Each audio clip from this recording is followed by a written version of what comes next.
మీ జీఐఈటీ ఇప్పుడు జీజేయుగా మారింది. 2000కు పైగా ప్లేస్మెంట్స్, ఐపీఎం, కేపీఎంజీ వంటి సంస్థలతో ఇంటిగ్రేటెడ్ కోర్సులు. యూపీఎస్సీ కోచింగ్, అడ్మిషన్లు open. Vijayawada rowdy sheeter Sai Krishna వివాదం విషయంలో అంటే అతను కనిపించట్లేదు గత కొద్ది కాలంగా తెలుసు అందరికీ. ఈ విషయంలో సిఐ నాగరాజు మీద ఎఫ్ఐఆర్ నమోదైంది. ఇదే విషయం మీద మనతో మాట్లాడడానికి ప్రముఖ హైకోర్టు అడ్వకేట్ రజనీ గారు లైవ్ కాల్ అందుబాటులో ఉన్నారు. ఒకసారి ఆమెతో మాట్లాడి మరింత సమాచారం తెలుసుకుందాం. నమస్తే అండి. నమస్తే అండి.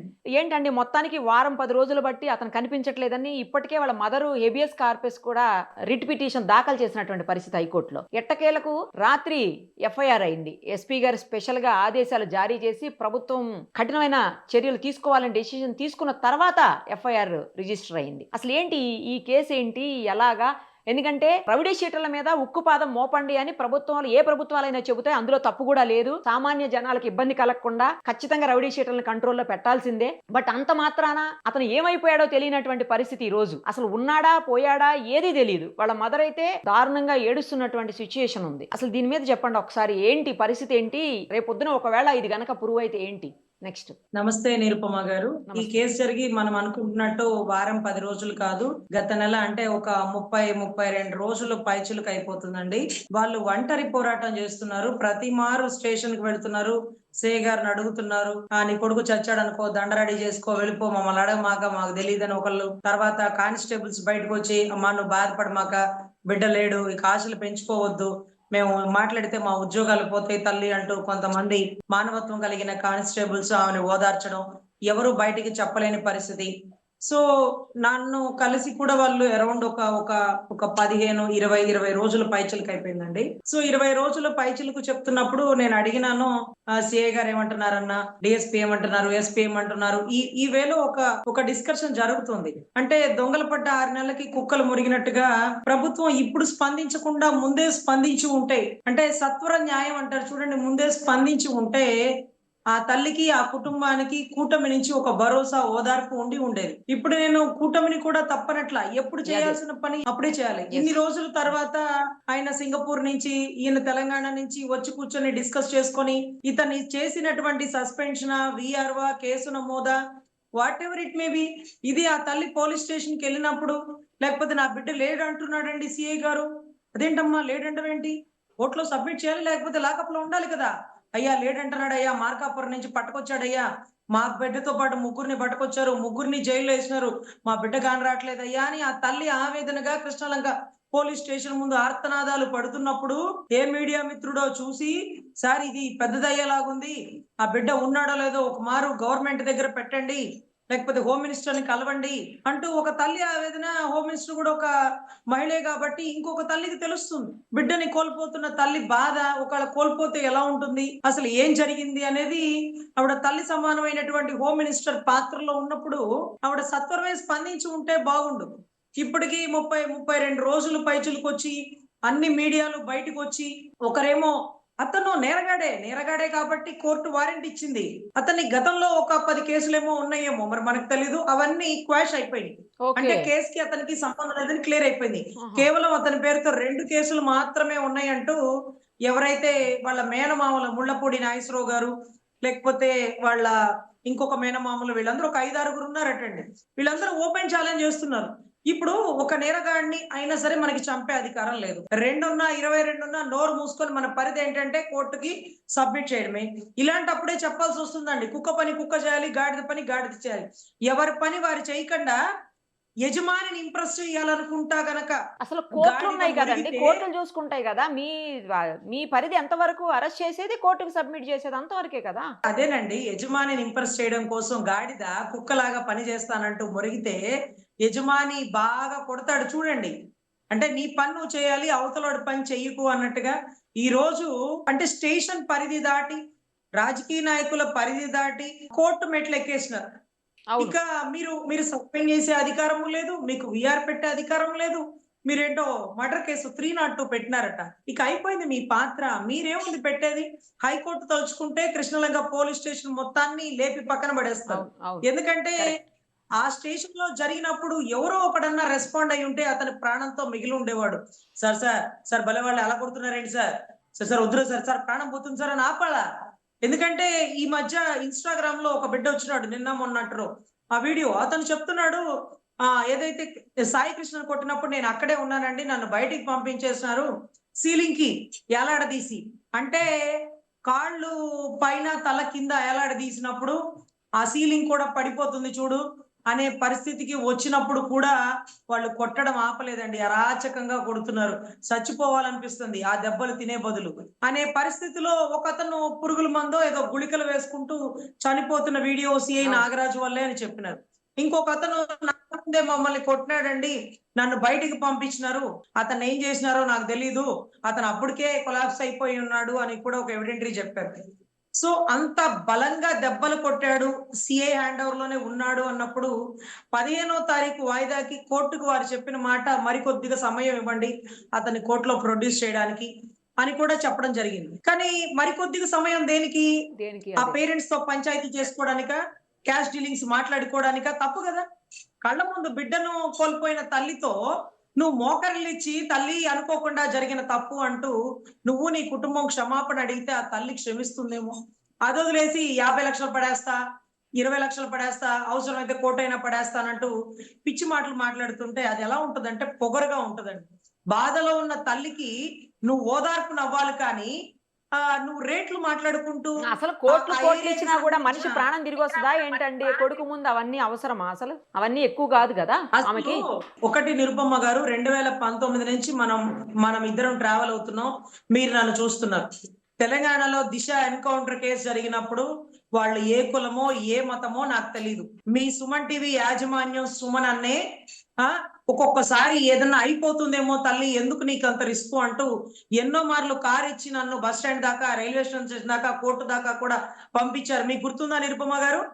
అదే మాదిరిగా ఆ 4 కుటుంబ సభ్యులు మీ సుమన్ టీవీకి వచ్చినప్పుడు సుమన్ అన్న వాళ్ళకి చెక్ కూడా ఇచ్చారు, వాళ్ళ భార్యతో చెక్ ఇప్పించారు. మీకు గుర్తుందా? అమౌంట్ నా చేతులతో నేనే ఇచ్చిన. అది మీకు గుర్తుంది కదా. అంటే అక్కడ కులం చూడలేదు, మతం చూడలేదు, ప్రాంతం చూడలేదు. ఇంకొకటి ఏంటంటే మీ తెలంగాణ రాష్ట్రం మొత్తం ఈ కేసు తీసుకోకూడదని నిర్ధారించుకున్నాక ఆంధ్ర నుంచి నేను వచ్చి అక్కడ వాళ్ళ ఏదైతే మక్తల్ నారాయణపేట జిల్లాకి వెళ్ళి అక్కడి నుంచి సుప్రీంకోర్టు మెట్లు దాకా ఎక్కించి ఆ కుటుంబానికి న్యాయం జరిగే వరకు మనం చేసిన పోరాటానికి గల కారణం ఏంటంటే ఆ తర్వాత ఒక్క ఎన్కౌంటర్ కూడా జరగలేదు మీ తెలంగాణ రాష్ట్రంలో, అవునా కదా? సో అదే మాదిరిగా లాకప్ డెత్ కూడా అండి.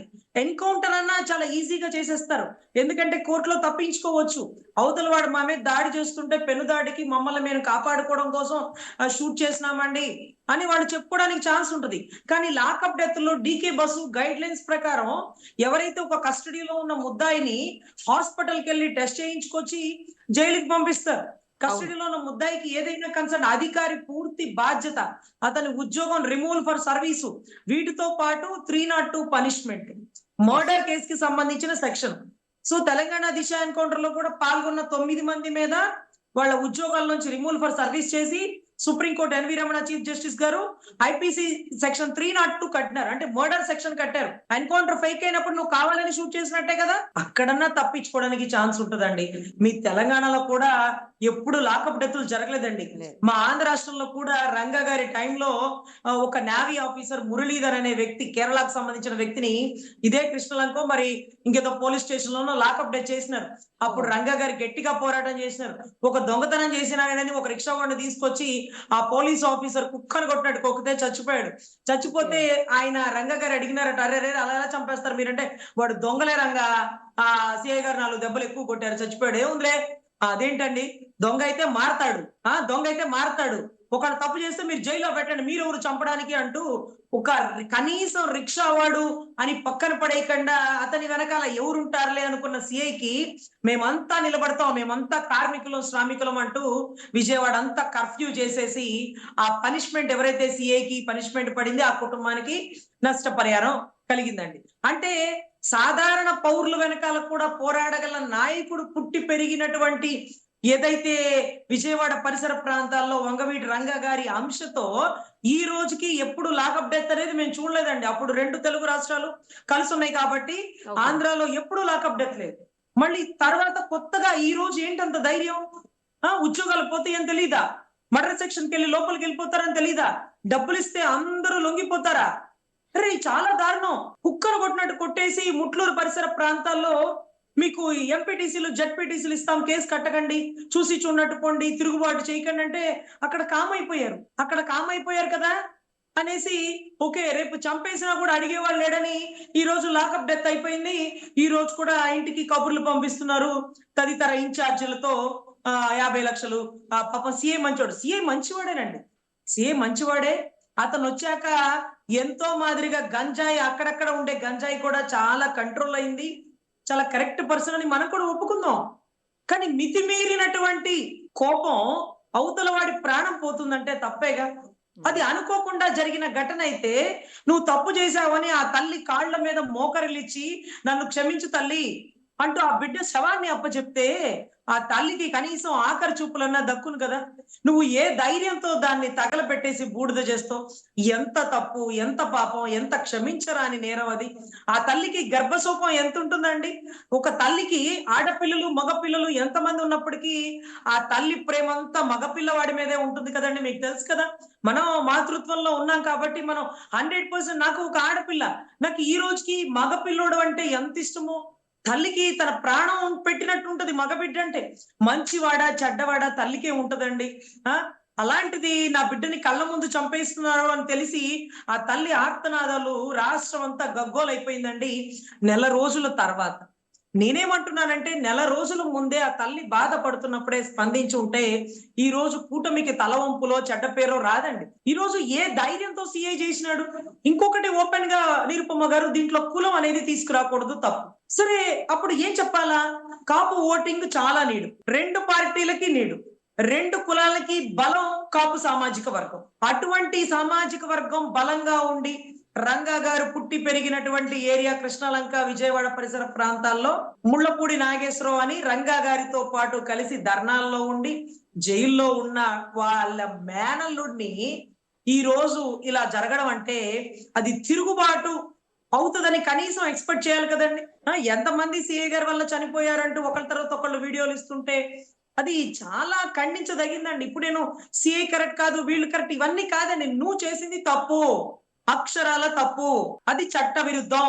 అలా చేసే ధైర్య సాహసాలు మీరు చేయకూడదు. ఒకళ్ళని పెంచి పోషిస్తే రేపు అన్ని స్టేషన్లో ఇదే లాకప్ డెత్ అవుతుంది. ఆ రోజు కూడా రంగా గారికి చెప్పింది ఏంటంటే, అక్కడుండే ఎస్పీ వ్యాసు గారికి రంగా గారికి శత్రుత్వం ఈ కేసులో బాగా బలపడింది. చచ్చినోడు ఎవడో కేరళ వాడు, మురళీధరు, నీకెందుకు రంగా, మనకేం పని, మనోడు కాదు కదా అంటే, మనోడు కాదు అనక మన ఏరియాలో జరిగింది. ఎవరిదైనా ప్రాణమే. మన ఏరియాలో జరిగినప్పుడు మనం చూసి చూడట్టు పోతే రేపు మనకు తెలిసిన వాళ్ళని కూడా ఎంతో మంది చంపేస్తారు. ఈ రోజు ఒకటి మరణానికి కారణం తెలుసుకోకపోతే, ఒకటి మరణానికి మనం రణంగా దిరక్కపోతే, తిరుగుబాటు చేయకపోతే రేపు ఎన్నో మరణాలు ఇదే విజయవాడ నుంచి ఉద్భవిస్తాయి. ఈ లాకప్ డెత్ కి అడ్డు అదుపు ఉండదు అంటూ తిరుగుబాటు చేసి మొట్టమొదటిగా ఎస్పీ వ్యాస్ గారికి బాగా శత్రుత్వం అయిపోయిందండి. ఆయన చావుకు కూడా కారణాలు ఇటువంటి ఘటనలే. సో ఖచ్చితంగా ఇక్కడ ఎవరైతే ఈ చావుకి కారణం అయ్యారో వాళ్ళకి ఖచ్చితమైన శిక్ష పడాలండి. ఇప్పుడు కోర్టు పరిధిలో ఉంది కాబట్టి 29 వాయిదా ఉంది. వాయిదాకి కోర్టు ఇచ్చే తీర్పు మేరకి స్టేషన్ మొత్తాన్ని సస్పెండ్ చేస్తుందా, పైనుండే అధికారులను సస్పెండ్ చేస్తుందా, వీటన్నిటికంటే మించి సిబిఐ ఎంక్వైరీ వేయాలి. ఎందుకంటే చనిపోయిన వ్యక్తిని హాస్పిటల్ కి తీసుకువెళ్ళి అక్కడ చచ్చిపోయాడని నిర్ధారించుకొని అట్నుంచి అటు బండి మీద తీసుకెళ్ళి శ్మశానం దగ్గరికి తీసుకెళ్లి లేకపోతే అక్కడ బూడిద చేసేసినారని స్టేషన్ మొత్తం ఉన్నటువంటి సీసీ కెమెరాలు ఎందుకు ఆగిపోయినాయి, ఆ టైంకే ఎందుకు పనిచేయలేదు, లోపలికి వెళ్ళడం వరకే ఉంది, బయటికి రావడం లేదేంటి అంటే, బయటకు వచ్చేటప్పటికి కెమెరాలు ఆఫ్ చేసి ఎలా తీసుకుని వెళ్ళారు, ఇవన్నీ కూడా త్రూ ఎవిడెంటరీకి కోర్టుకు సబ్మిట్ చేయాల్సినటువంటి బాధ్యత తదితర అధికారుల మీద ఉంటది నిరుపమ గారు. ఇది పూర్తిగా చట్ట విరుద్ధం. మనం అందరం పార్టీలకు అతీతంగా ప్రజాస్వామ్యంగా మనం ఖండించాల్సింది. రైట్ అండి, థ్యాంక్ యూ.